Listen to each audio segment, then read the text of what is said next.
Hi, I'm Dr. Barry, and as an Irishman, it's far nach a Shatmisha, bhí mé a gcónaí in san bolla cá chumdá na mí, agus bhí mé, agus thó mé, Sigéria na Héireann.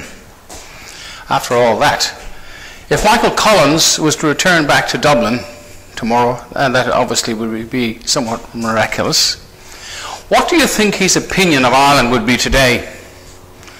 As it could be seen on reasonable grounds, the younger generation couldn't give a stuff about Ireland.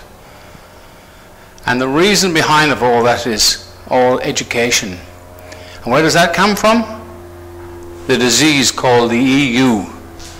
The army is underpaid and run down. The EU wants its own army, and it will succeed.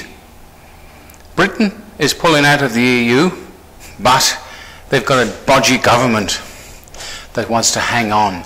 Ireland needs to be free of this despicable organisation. It wants to keep Ireland a prisoner, away, totally removed from its constitution, totally removed from its sovereignty, that Michael Collins and all the other brave men that died for the country. Our generation grew up with a certain amount of freedom. The police, or the Garda Síochána, were all easy going. They did their job. Now they're probably a private company and they have to do what they're told, not by the Irish government, which in itself is a joke because the people are the government, and those idiotic people that you elected, because you don't have compulsory voting, you've got clowns in there, so-called representatives representing you as a government, but they're not. They're beholden totally to the EU. And until you get rid of them, it's not going to change. Remember, both of your referendums were rigged, and there's evidence to suggest that and to prove it. So until you get out of the EU, nothing's going to change. It's going to get worse.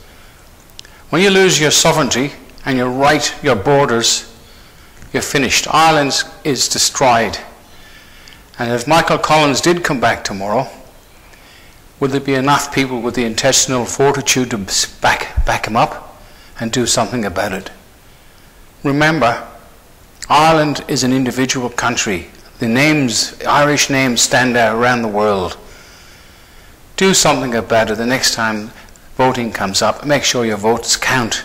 Get rid of those clowns you've got in, those so-called preferred parties. They're nothing more than puppets of the EU. And until you get rid of the EU, nothing's going to change. So remember, Michael Collins and all his friends, Connolly and the rest of them, they all died to give you freedom, us freedom. If you want to save Ireland, remember there is a God, and that's whose law you must obey. Okay? Anyway, Barry signing off. All soldiers never die, but, you know, my turn will come. Take care, everybody, and